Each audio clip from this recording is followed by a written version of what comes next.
Ahí va. Voy a presentar a la doctora Maricruz Tubio, que es médica pediatra, es becaria de errores congénitos del Hospital Garrahan y actualmente es coordinadora médica de errores congénitos en el laboratorio Innovate Medicine Group. Bueno, un placer, Maricruz, tenerte acá con nosotros y te escuchamos. Hola, ¿qué tal? Bueno, muchas gracias por la presentación y gracias por este espacio. Bueno, como bien me presentó la doctora Manrique, yo soy Marico Estubio y bueno, trabajo en Innovative Medicine Group, que la llamamos generalmente IMG, en el área de errores congénitos. Nosotros trabajamos en nivel de Latinoamérica acercando tratamientos a los pacientes con enfermedades poco frecuentes y hoy les voy a contar sobre hiperamonemia. Les saco mi cámara este ratito mientras que hablo y cuando termino vuelvo a prenderla para que no haya ningún trastorno en la conexión. Si tienen alguna pregunta, me frenan durante la charla, no tengo ningún problema con eso. Así que bueno, saco la cámara y arrancamos. Como les mencionamos, vamos a hablar un poquito de hiperamonemia en pediatría y en neonatología, sobre todo el diagnóstico y el manejo inicial. Estos son los temas que vamos a ir viendo: la definición de hiperamonemia, las manifestaciones clínicas, el diagnóstico diferencial, la fisiopatología, las alteraciones metabólicas que causan la hiperamonemia y los tratamientos con los que contamos. Entonces, el ciclo de la urea se asocia principalmente con hiperamonemias. Si bien hay otras causas que las vamos a mencionar, generalmente se asocia con los trastornos del ciclo de la urea. Y la hiperamonemia se define como una condición metabólica en donde está el amonio aumentado en sangre. Este amonio puede estar aumentado en sangre en cualquier momento de la vida y va a depender de qué momento de la vida estemos hablando para saber cuándo está aumentado, qué valor es el que me hace pensar que está aumentado. Entonces, en el periodo neonatal, el valor de hiperamonemia generalmente es más alto que en el periodo postneonatal. Entonces, en el periodo neonatal, un valor, dependiendo de la unidad que ustedes tengan en su laboratorio, si son micromoles o microgramos, va a determinar que haya una hiperamonemia y una sospecha de un error congénito cuando el valor quizás es mayor de 300 o mayor de 180, y luego del periodo neonatal un valor mayor a 100 o mayor a 170 va a hacer sospechar un error congénito del metabolismo. No es una confirmación, no es una sospecha. Em, el diagnóstico diferencial, generalmente vamos a volver a dividirlo en periodo neonatal y luego del periodo neonatal. Van a ser trastornos del ciclo de la urea, otros trastornos. No sé si puedo subir esto, si alguno me dice cómo lo subo, genial, pero ahí se sube. Bueno, no importa. Eh, en el periodo neonatal, el diagnóstico diferencial va a ser trastornos del ciclo de la urea, otros errores congénitos del metabolismo, la sepsis es un diagnóstico diferencial importantísimo en el periodo neonatal, la insuficiencia hepática, algún tipo de infección congénita y algo que sucede también, que son las hiperamonemias transitorias. Luego del periodo neonatal, vamos a tener nuevamente los trastornos del ciclo de la urea como diagnóstico diferencial de la hiperamonemia, y también vamos a tener la sepsis. La sepsis nos va a acompañar siempre como diagnóstico diferencial de la hiperamonemia. Y, ¿se trabó? No. Y la insuficiencia hepática aguda, el aumento del catabolismo proteico, ya sea por el posparto, por un traumatismo, por una hemorragia digestiva, por un traumatismo que puede llegar a ser un accidente o algo de ese estilo. También el aumento del amonio puede estar dado por algunos fármacos como esteroides o quimioterapia, o también el uso de algunos fármacos como valproico o asparaginasa. Em, Otras causas de hiperamonemia pueden ser las intoxicaciones exógenas, como pueden ser las intoxicaciones folclóricas que solemos ver a veces en pediatría, y algunas causas médicas como el llanto portosistémico o el síndrome de Reye. Además, hay otra causa que puede causar hiperamonemia sin ser una enfermedad metabólica, que son las infecciones por gérmenes productores de ureasa. Esos gérmenes lo que hacen es aumentar el amonio y sin tener una causa metabólica subyacente. Y pueden ser hiperamonemias graves. Perdón, pero me piden admisión de personas. Admit, listo. Avanzo. Bien, entonces, en cuanto al diagnóstico diferencial dentro de los errores congénitos del metabolismo, el principal son los trastornos del ciclo de la urea, seguido por las acidemias orgánicas, los defectos de beta-oxidación, la deficiencia de anhidrasa carbónica, de HMG-coaliasa y el síndrome de hiperinsulinismo, hiperamonemia. Los números que vemos a la derecha de la pantalla son las incidencias de estas enfermedades. Como ven, las más frecuentes son los trastornos del ciclo de la urea, que son una en 8.000 a 50.000 personas. Entonces, lo más importante son los trastornos del ciclo de la urea. En cuanto a las manifestaciones clínicas, lo que vamos a tener que tener siempre presente es que esto puede aparecer en cualquier edad. Generalmente nosotros como pediatras pensamos que esto aparece en los primeros meses o años de vida, pero no es así, puede aparecer en cualquier momento de la vida. Y los síntomas pueden ser agudos, pueden ser intermitentes o pueden ser crónicos. Agudos podría ser una hiperamonemia severa que ingresa a la guardia con una encefalitis y una encefaliopatía, con deterioro del sensorio. Los intermitentes pueden ser síntomas quizás que están relacionados a algún tipo de ingesta proteica más abundante, que lleven al paciente a tener vómitos y a internarse por esos vómitos, o a una infección que haga que el paciente se interne y se vuelva a externar sin encontrar una causa para eso. Y los síntomas crónicos pueden ser quizás algún compromiso neurológico leve, algún tipo de discapacidad intelectual leve, que es secundaria al aumento sutilmente elevado del amonio a lo largo del tiempo. Todo esto, bueno, siempre acompañado de la hiperamonemia. Y acá vamos con un caso neonatal. Esta foto es sacada de internet gratis, no es un paciente conocido, ni mucho menos, ahí está la referencia. Y si yo les cuento que este paciente es producto de un embarazo sin complicaciones, con un Apgar 910, que nació a las 38 semanas, con 3 kilos 250, todo perfecto hasta ahí, y a las 40, sin antecedentes familiares, y a las 48 horas este paciente empieza con vómitos, mala actitud alimentaria y somnolencia. Entonces, ¿qué es lo primero que todos nosotros pensaríamos, no siendo neonatólogos, siendo pediatras y habiendo rotado alguna vez en nuestra carrera por la neo? Yo creo que todos sospecharíamos que esto es una sepsis. Entonces, no está mal pensar que es una sepsis porque es lo más probable que esto sea una sepsis, pero en los casos en los que se asocian otros síntomas, no podemos estar seguros. ¿Y qué podría pasar? Que este paciente tenga alcalosis respiratoria, que no es compatible con la sepsis, generalmente no es un signo, un hallazgo que veamos en la sepsis, y que tenga hipertensión arterial en el minuto cero, en el minuto antes de empezar a expandir, a empezar a poner volumen para estabilizar al paciente, que el paciente presente hipertensión arterial. Estas dos son dos banderas rojas de sepsis en el periodo neonatal que nos tienen que hacer pensar que el paciente puede tener algo más allá de una sospecha de sepsis. Entonces, ¿para qué les cuento esto? El objetivo es pensar que no todo es sepsis en neo y que generalmente cuando hay una sospecha de sepsis que no la puedo comprobar y que hay síntomas o signos que nos hacen pensar que es otra cosa, hay que pensar en algo metabólico. Entonces, estos pacientes generalmente no tienen un rescate de germen porque no tienen una sepsis per se, ¿no? Pero el manejo es el indicado, ¿no? Hay que actuar como si fuera una sepsis sin dejar de pensar en alguna otra patología.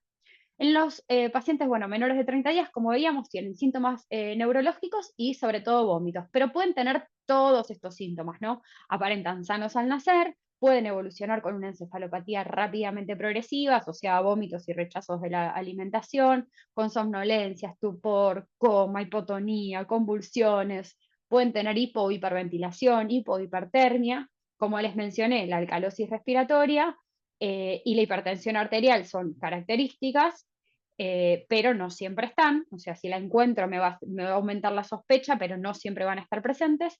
Y la insuficiencia hepática, que es algo que se asocia mucho con los trastornos del ciclo de la urea, como vamos a ir viendo a medida que va pasando la charla, siempre nos va a hacer sospechar una insuficiencia hepática a la que yo no pueda encontrar una causa, me va a hacer sospechar en un trastorno del ciclo de la urea.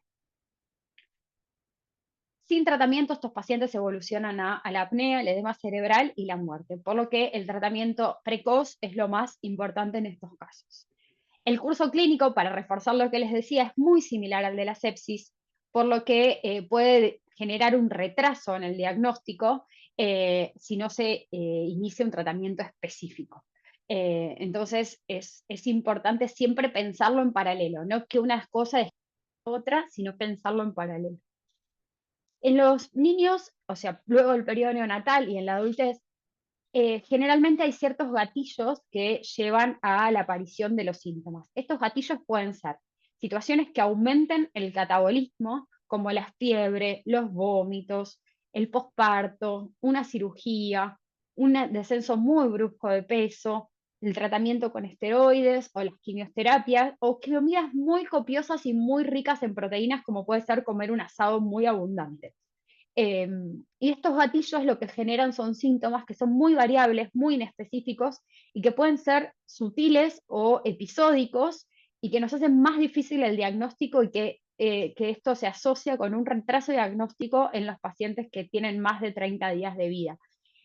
A nivel neurológico pueden tener cambios inexplicables en el estado de conciencia, pueden tener temblores, pueden tener convulsiones, irritabilidad, incluso pueden tener síntomas psiquiátricos si son más grandes, en la adolescencia o en la edad adulta puede haber síntomas psiquiátricos. A nivel patológico pueden tener coagulopatía sin ningún tipo de causa.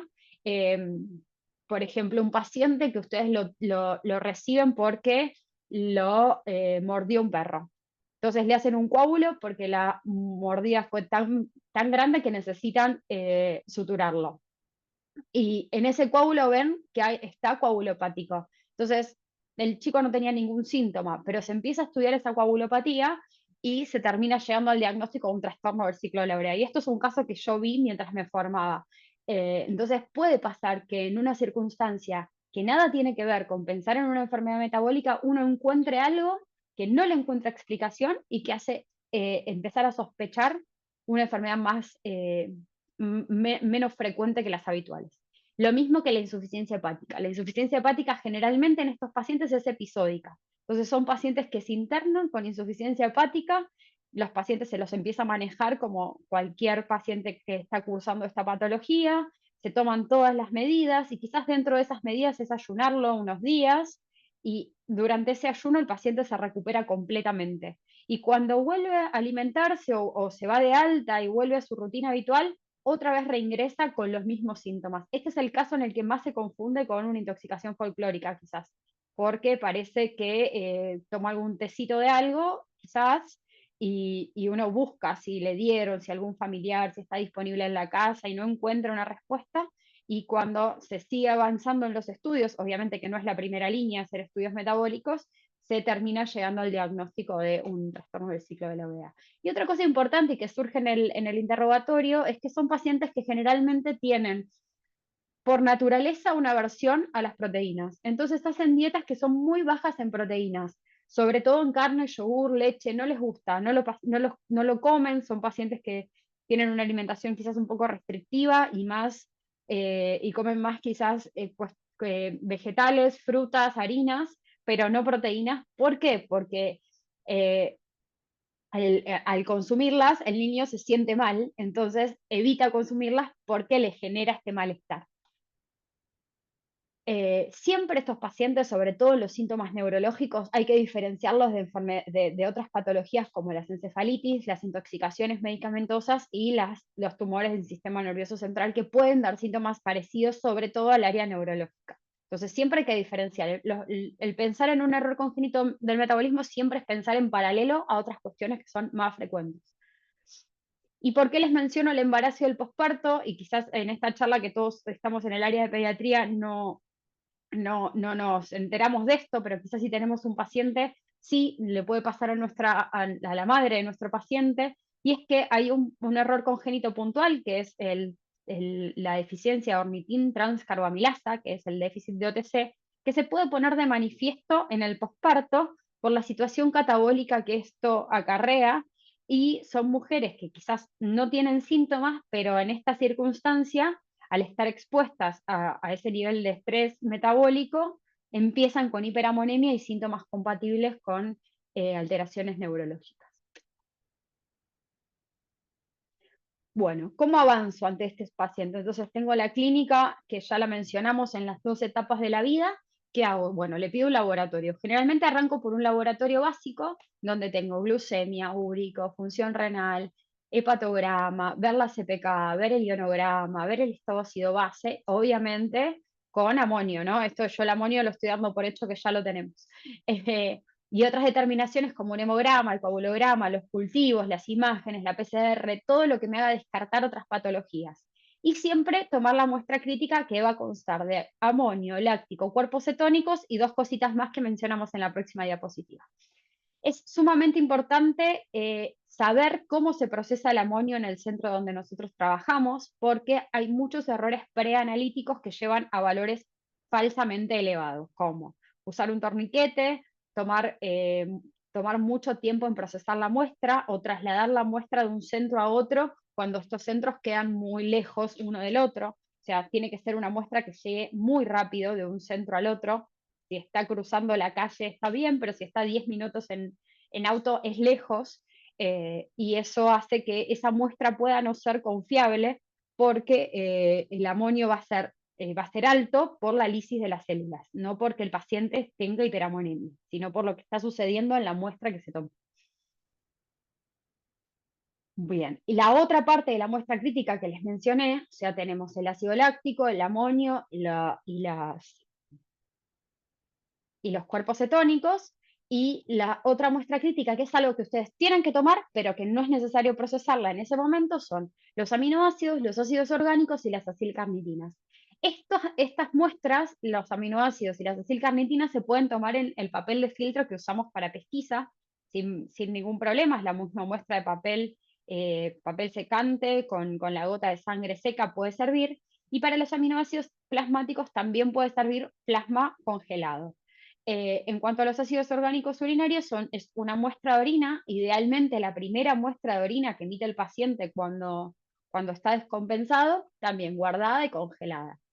Estas muestras es importante tomarlas y guardarlas. No hay que preocuparse en ese momento en dónde las voy a procesar, porque quizás después llevo otro diagnóstico, pero es importante tomarlas, porque si yo sigo sin hallar una causa a lo que le está pasando a mi paciente, las voy a tener para poder estudiarlas. Entonces, si existe hiperamonemia, no demoro el tratamiento. Inicio el tratamiento y guardo mi muestra crítica. Y algo importante también es que quizás este paciente tiene el compromiso neurológico y deciden punzarlo, y si hacen la punción de líquido cefalorraquídeo, la punción lumbar y tienen una muestra de líquido cefalorraquídeo, si pueden guardar una muestra, también es útil tenerla guardada como parte de la muestra crítica. Entonces, la hiperamonemia y sus consecuencias a lo largo de la vida, la edad y el valor de amonio y la duración de la hiperamonemia van a tener un impacto a nivel neurológico, con una secuela neurológica que puede estar dada por atrofia cerebral, dilatación ventricular, desmielinización y un daño acumulativo. Cuando el amonio está levemente aumentado por un tiempo prolongado, puede asociarse con eh, discapacidad intelectual leve, alteraciones en la motilidad fina, en la memoria, eh, ejecutiva. Entonces puede haber complicaciones por un amonio levemente aumentado. Por eso acá abajo, no sé si ustedes lo ven, yo veo el dibujito del Zoom y no lo veo, dice que no hay que demorar el tratamiento por ningún motivo. Bien, ahora vamos a la fisiopatología, que es la parte quizás más intensa de la charla, y después ya al tratamiento, que es lo que más les interesa a ustedes, estoy segura.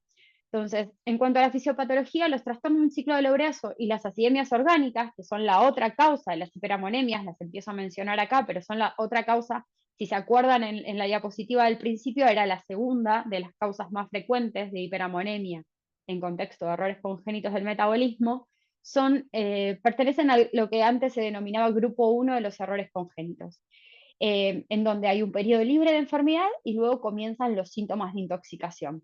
Entonces, esto significa que las enfermedades que correspondían al grupo 1 es una clasificación vieja, pero es la más didáctica para explicarlo. Lo que habla es de que yo tengo un producto A que se une a un producto B y a través de una reacción obtengo C. Lo que me pasa, o sea, yo tengo A más B y A más B es igual a C. El igual es una enzima, el que me une A más B. Cuando yo tengo una enfermedad de este grupo, lo que me pasa es que no tengo esta enzima que une A más B. Entonces no obtengo C y A y B aumentan. Entonces, en este caso, A y B son el amonio, que aumenta. El amonio entonces se transforma en urea, que es una molécula que no es tóxica, que se elimina por orina, a través del ciclo de la urea. En este caso yo no tengo ciclo de la urea, por ejemplo. Más adelante vemos las acidemias orgánicas. Bien, ¿cuáles son las alteraciones metabólicas? Este es el famoso ciclo de la urea, que está compuesto por 6 enzimas y 2 transportadores. Entonces, el amonio está acá, este amonio rojo, se cumple distintas funciones y distintos pasos y se va uniendo a distintos aminoácidos, donde finalmente termina eliminándose como urea. Cada crucecita roja que nosotros vemos acá es un defecto enzimático que puede suceder y que puede involucrar una deficiencia enzimática o una deficiencia en el transportador que ocasiona la patología. Bueno, estas 6 reacciones metabólicas consiguen la eliminación del amonio, que se produce finalmente por la degradación de las proteínas. Las proteínas se degradan en aminoácidos y también de otros compuestos nitrogenados. Y los 2 transportadores que se mencionan tienen un rol fundamental en el ciclo porque entran y sacan compuestos que son necesarios que estén adentro o fuera de la mitocondria.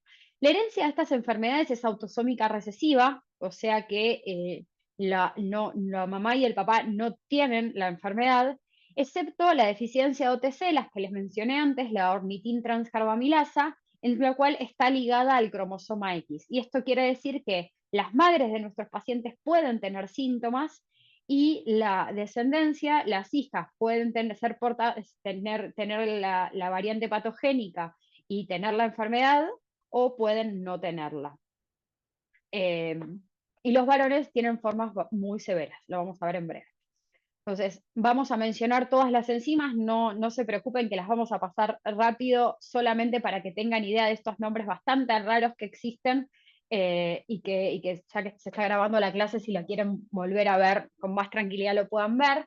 Entonces vamos a empezar desde el inicio. El ciclo tiene un inicio adentro de la mitocondria y esto es lo que se llaman enzimas proximales, en donde tenemos la SPS1, que es la carbamoil fosfato sintetasa 1, y la N-acetilglutamato sintetasa, que son las 2 primeras enzimas del ciclo. Estas 2 enzimas inician este ciclo y forman el carbamoil fosfato. Los pacientes que tienen estas enfermedades, la deficiencia de estas enzimas, lo que tienen son la misma clínica y el mismo laboratorio, pero unos responden mejor que los otros al ácido carlúmico.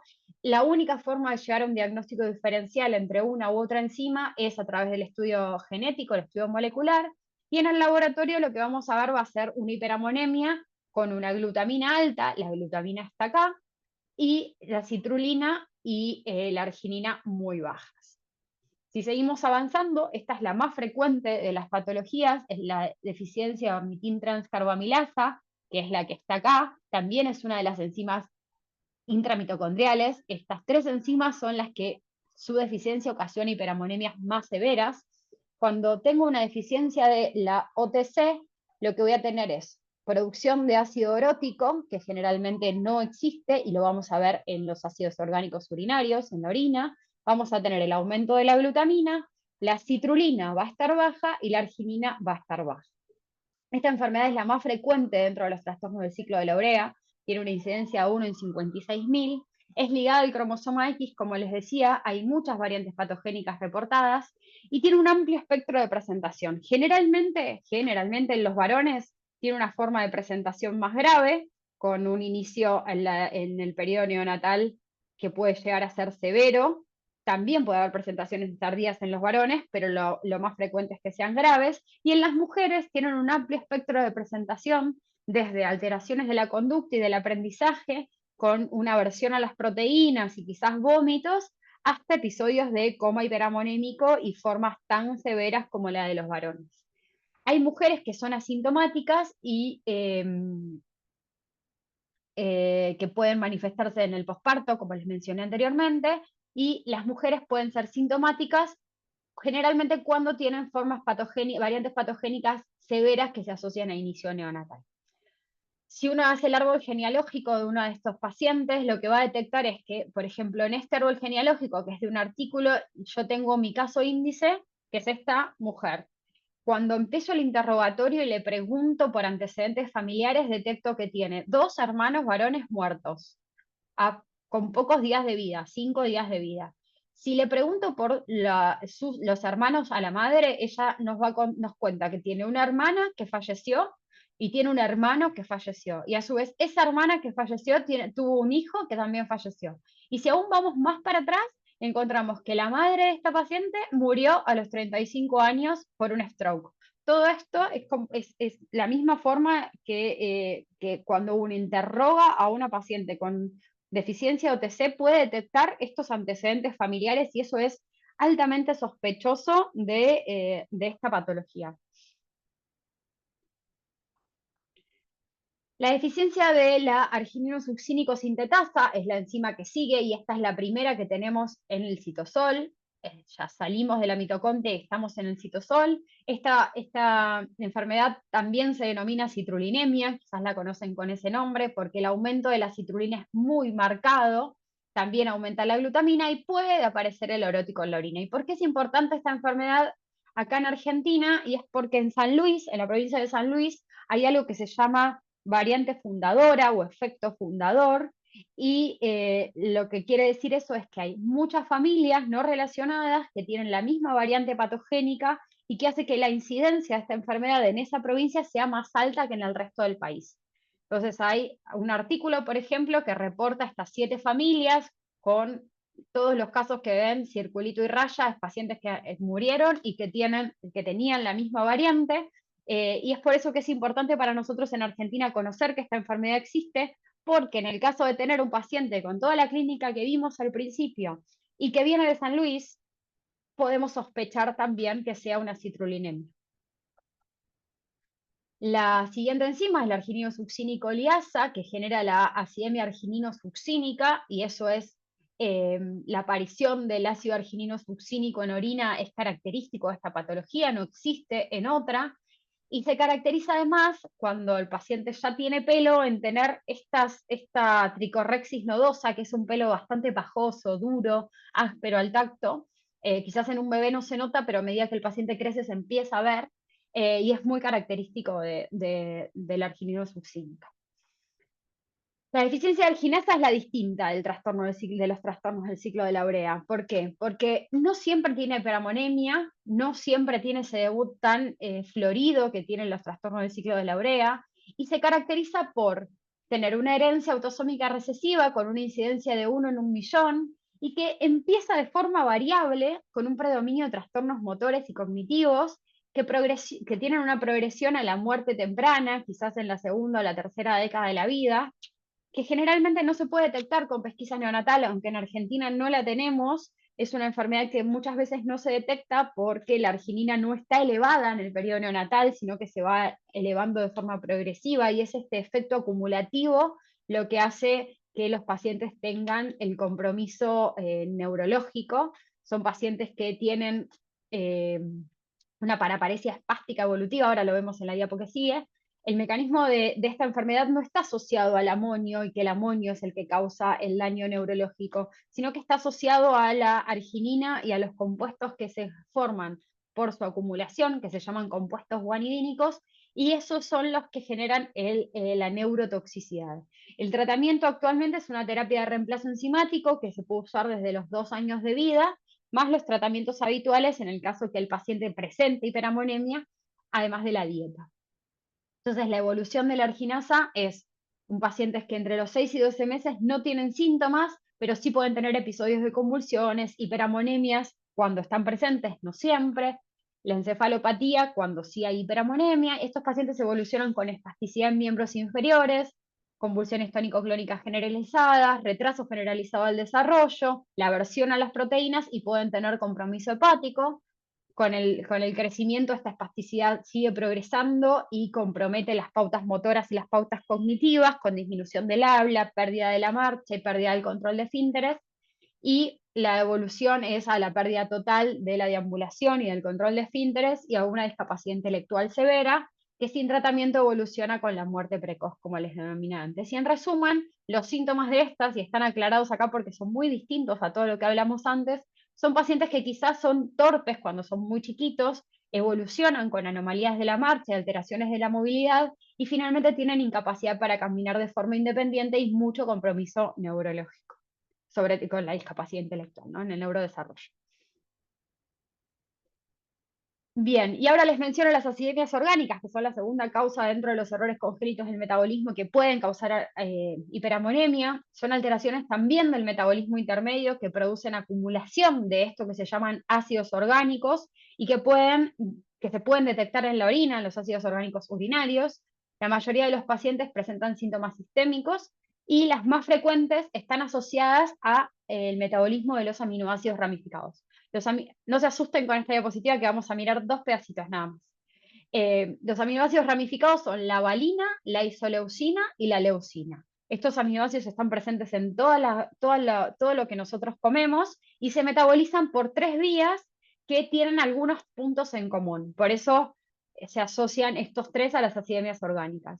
Podemos tener una alteración en la primera enzima que los metaboliza, y ahí nos ocasiona la enfermedad de la orina con olor a jarabe de arce, que quizás la escucharon alguna vez. Podemos tener una alteración en la propionil-CoA carboxilasa, que nos ocasiona la acidemia propiónica, o podemos tener una alteración en la metilmalonil-CoA mutasa, que nos ocasiona la acidemia metilmalónica. Es como para un ejemplo de más nombres raros que les menciono. Los síntomas son muy parecidos a los de las acidemias, a los de los trastornos del ciclo de la urea, pero se caracterizan por tener una acidosis metabólica marcada, con un gap marcado y cetonas positivas. Y estos ácidos nosotros los podemos detectar en los ácidos orgánicos de la muestra crítica que podríamos haber guardado. Entonces, ¿qué pasa con el amonio acá? Ese ácido que se llama propionil-CoA y que se acumula, lo que hace es inhibir el ciclo de la urea, y al inhibir el ciclo de la urea inhibir el inicio del ciclo de la urea, aumenta el amonio. Entonces actúa como un inhibidor del inicio del ciclo y eso hace que se produzca la hiperamonemia. Bien, llegamos al tratamiento, que ya es la última parte. Y vamos a hablar en primer lugar de las medidas generales. Las medidas generales, ¿qué son? Suspender el aporte proteico y el aporte de los lípidos, porque no sabemos qué puede estar causando esta hiperamonemia. Administrar un flujo de glucosa alto, adecuado a la edad. Si es un paciente en periodo neonatal, el flujo tiene que ser cercano a 10. Si es un paciente de 10, 12 años, el flujo puede ser 6 o 7. Y considerar el goteo de insulina. El goteo de insulina se considera como una hormona anabólica. El goteo de insulina no se coloca con el objetivo de mantener un flujo alto de glucosa, sino con el objetivo de mantener al cuerpo en un estado anabólico. Ustedes saben que cuando el cuerpo está catabólico, está muy activo y con todas las vías metabólicas funcionando al máximo. En cambio, cuando uno está en un estado anabólico, está más, no están estas vías metabólicas funcionando en ese nivel, sino que funcionan otras vías, no las vías que degradan, sino las vías eh, que generan distintas moléculas en el cuerpo. Entonces, ese es el objetivo de colocar el goteo de insulina. Estas medidas se colocan en todos los pacientes cuando tienen un amonio mayor a 180 microgramos de decilitro. Si yo tengo, lo de la insulina se considera, ¿no? Por eso dice considerar. El flujo de glucosa sí se pone. Si ese amonio no desciende o el amonio es más cercano a 500, yo tengo que iniciar tratamiento farmacológico con arginina, benzoato de sodio, fenilbutirato de sodio y en algunas situaciones ácido carlúmico, vitamina B12 o biotina. Si el amonio sigue subiendo, la indicación es la hemofiltración. No sirve la exosanguinotransfusión, por ejemplo, en la neonatología, eso no es una indicación, sí la hemofiltración. El valor de amonio, entonces yo lo tengo que ir controlando cada 2 horas para evaluar si mis medidas están dando resultado. Si no dan resultado, tengo que escalar la terapéutica. Entonces, si mi amonio sigue aumentado, pese a que yo le puse el flujo de glucosa y inicié con arginina, y mi amonio sigue aumentando y empecé con 180 y tengo 400, tengo que ponerle benzoato y tengo que ponerle fenilbutirato. Yo sé que estas medicaciones no están siempre disponibles en los centros, pero es algo a tener en cuenta, y si empiezan a haber pacientes, empezar a considerar en los lugares donde ustedes trabajen que el hospital contenga estas medicaciones dentro de la farmacia. Si el amonio no responde a las medidas farmacológicas, hay que avanzar con la hemofiltración, porque cuanto más alto es el amonio, más tiempo está presente este amonio alto, más daño neurológico va a tener el paciente. Los tratamientos de emergencia, entonces, tenemos los quelantes de amonio, que lo que hacen es unirse al amonio y eliminar la molécula de amonio de una forma no tóxica, como el benzoato de sodio y el fenilbutirato de sodio. Estas son las dosis que se tienen que administrar. Se administra una dosis de carga, o sea, la dosis del día toda junta, y luego se continúa cada 6 horas. Además, ahora les muestro la dosis cada 6 horas, así lo pueden ver. En cuanto a la arginina lo que hace es hacer lo que se llama anaplerosis del ciclo de la urea, o sea, completa el ciclo de la urea, porque esto no está funcionando bien, entonces yo le doy arginina para ayudarlo a que funcione, y en algunos casos, como en las enzimas iniciales, podemos usar el ácido carlúmico, que es el activador del ciclo de la urea. Si nada de esto funciona, hay que pensar en que hay que hacer hemodiálisis para la remoción del tóxico, y además hay que hacer yo les conté que había que suspender las proteínas en la diapo anterior, y en esta diapo lo que hay que hacer es suspender las proteínas, pero no más de 48 horas. Y hay que iniciar con un aporte proteico seguro, que es alrededor de 0,5 gramos kilo día de proteína. Ese aporte proteico es seguro y lo que va a hacer es evitar que el paciente se ponga catabólico, o sea, empieza a destruir sus propias proteínas para obtener aminoácidos, ¿no? Entonces, es un aporte seguro de proteínas. No es recomendado ayunar al paciente más de 48 horas. Este momento es crítico porque corre el riesgo tanto la vida como el sistema nervioso central del paciente, por lo que les vuelvo a repetir las medidas de emergencia: el ayuno por no más de 48 horas, el flujo de glucosa, que yo lo calculo de esta manera, quizás ustedes tienen otra forma, pero es mililitros kilo de lo que le estoy aportando, por 10, que es constante, por el valor del destrozado que tenemos, sobre 1440, que son los minutos del día, el goteo de insulina, que lo decían si es necesario, y ya empieza un goteo bajito de insulina, los quelantes de amonio que ya mencionamos, y otros medios de detoxificación como el hemofiltro. En cuanto al tratamiento crónico, esto es luego que salgo de la emergencia y cuando el paciente ya le pasé las dosis de carga, puedo usar el glicerol fenilbutirato, que solamente se puede usar vía oral, el fenilbutirato de sodio, que es la versión vía oral del que usamos endovenoso, benzoato, arginina y citrulina. Estas son todas las medicaciones que pueden usar nuestros pacientes cuando estamos en el tratamiento crónico, y las dosis por kilo. Según el peso, si pesan más o menos de 20 kilos, se calcula por miligramo kilo por metro cuadrado. Y el aporte proteico debe estar adecuado con una dieta calculada y evaluando si es necesario la administración de fórmulas de aminoácidos esenciales con equipos expertos en el tema, ¿no? Hasta la diapo anterior puede ser manejo del pediatra, y esto ya es más manejo del especialista en errores congénitos. Ya ahí hay que consultar a alguien que tenga formación en el tema. Esto se los muestro por si se preguntan cómo funciona un quelante de amonio. Entonces lo que hace el benzoato es... Ay, me quedó medio mal. A ver si con este se ve mejor. Sí, con este se ve mejor. Bueno, funciona parecido, pero con otro, se une a otra molécula. Entonces el fenilbutirato de glicerol o el fenilbutirato de sodio, una vez que ingresan al cuerpo, se transforman en esta molécula que se llama fenilacetato. Y el fenilacetato se une a la glutamina, que tiene 2 amonios, y se transforma en fenilacetilglutamina, que se elimina por orina. Entonces, así funciona un quelante de amonio, ¿no? Se une, le saca los amonios a un aminoácido y los elimina por orina. En cuanto al trasplante hepático, que es algo que si ustedes leen bibliografía pueden encontrar que es una opción, en la bibliografía es esto, dice que hay que considerarlo antes del daño neurológico y antes de que el daño neurológico sea irreversible, o cuando hay muchas descompensaciones con hiperamonemia. En la bibliografía dice que es ideal cuando hay presentación neonatal trasplantarlos entre los 3 y los 12 meses de vida o con un peso superior a 5 kilos. Esto después se adecúa a cada centro. Hay centros que en el mundo los trasplantan a esta edad, hay centros que los trasplantan cuando son más grandes, hay centros que no trasplantan pacientes. Eso varía de lugar de asistencia a lugar de asistencia, de profesional en profesional. La indicación es pacientes con presentación neonatal muy severa, pacientes con enfermedad hepática progresiva, pacientes con descompensaciones metabólicas frecuentes e internaciones a pesar del cumplimiento del tratamiento médico de forma adecuada, y el impacto sobre la calidad de vida de tener el punto de las descompensaciones frecuentes y la internación frecuente. Ya para terminar las conclusiones, siempre hay que considerar un trastorno del ciclo de la urea ante una sospecha de intoxicación, vómitos asociados a aversión a proteínas, en sepsis neonatal, sobre todo en la sepsis sin rescate de germen o en la sospecha de sepsis, en la falla hepática aguda, cuando hay un deterioro neurológico agudo o intermitente que se repite, cuando hay una encefalopatía con convulsiones y no encuentra una causa, o cuando hay una enfermedad psiquiátrica donde tampoco encuentro una causa, no está de más hacer una amonio.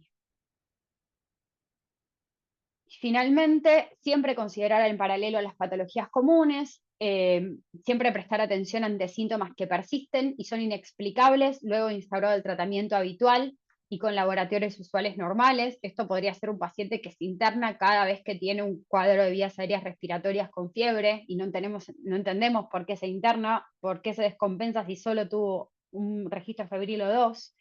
La muerte en el periodo neonatal puede ser consecuencia de un error congénito, especialmente cuando el diagnóstico final fue una sospecha de sepsis sin rescate de germen. Ante situaciones de emergencia siempre hay que pensar en enfermedades tratables. Todas las enfermedades que mencionamos en esta charla son enfermedades tratables, por lo que hay que iniciar estos tratamientos sin demoras para evitar el daño neurológico a largo plazo. Y no olvidarse de tomar las muestras críticas porque pueden ser nuestra única posibilidad de diagnóstico. Y ahí terminamos nuestra presentación. Voy a volver a poner la cámara. Hola, acá estoy. Bueno, muchas gracias, Mari Cruz, la verdad, clarísimo todo. Yo reafirmaría un concepto en todo esto que has hablado, que sobre todo porque hay algunas personas que son de la emergencia pediátrica Sí, en la charla, que es la alteración del sensorio sin una causa clara, que tengamos la costumbre de pedir un amonio, porque sí, muchas veces no lo tenemos en cuenta a los trastornos metabólicos y el amonio es un marcador de estas alteraciones neurológicas, ¿no? Y lo otro que hablando de todo lo que es metabolopatías, alteraciones del ciclo de la urea y las acidemias orgánicas, que está muy bueno siempre tenerlos presentes porque no vamos a diagnosticar lo que no pensamos, que es lo que siempre se charla en estos casos, que siempre tener presente en alguna forma de presentación extraña, como lo dijiste vos, o algo que no nos cierra, pensar en un cuadro metabólico. claro. También Totalmente. dejar dicho que la clase va a quedar grabada, entonces después nos Buenísimo. enviaremos el link de la grabación y no sé si alguien más quiere hacer algún comentario. Sí, yo quería, hermosa la charla, Maricruz, Javier te Gracias. habla.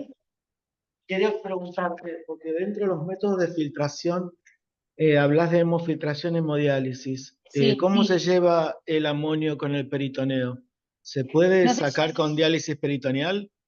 no es lo ideal, no es lo ideal, pero ante la imposibilidad de trasladar el paciente a otro centro o hacer otro medio de toxificación, se puede usar, pero no es lo ideal.